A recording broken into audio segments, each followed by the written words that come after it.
Tonight, one person is dead, another is wounded after 3 shootings in Knoxville this weekend. Knoxville police say a shooting over an argument with dog waste killed one person in North Knoxville this weekend.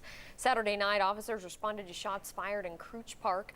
That person, wounded, is in critical condition tonight. And early Sunday morning, a Knoxville police officer shot at a man who police say was shooting at homes in East Knoxville. As we move toward the end of 2023, Fox 43 News reporter Renee Simlot joins us to put those shootings and the number of people who have died into context. Vinay. Katie, we've tracked the number of people who have died in shootings since 2010. The good news is it's down. We're steadily decreasing from the high in 2021, and that's a trend Knox County Regional Forensics Center says is happening with deaths across the board. This Christmas brings a gift to the Knox County Regional Forensics Center. A very low, if not a record low year on homicides. A year with fewer homicides in Knox County, a major decrease in suicides over 2022, though it's not all good news, says the center's director. Unfortunately, a very large number of suicide cases in the month of November. And not as many infants dying of asphyxiation.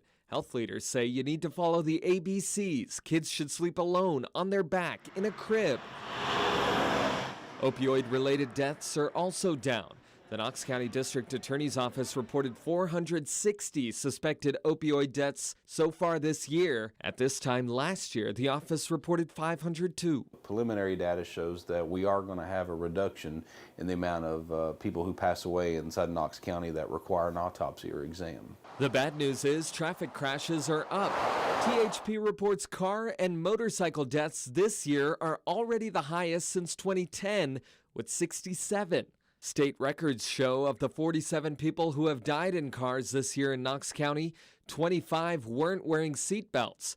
Drugs also play a role in some of those crashes. Alcohol above the legal limit, or they have other drugs, fentanyl, methamphetamine, and THC in their systems. Looking ahead to next year, he worries about the opioid epidemic and the new drugs hitting the streets. People are taking more of the drugs, and it's stronger drugs. Now, these are preliminary trends for the end of 2023. The Tennessee Department of Health says in 2021, the leading cause of death for people in Knox County was heart disease. Katie?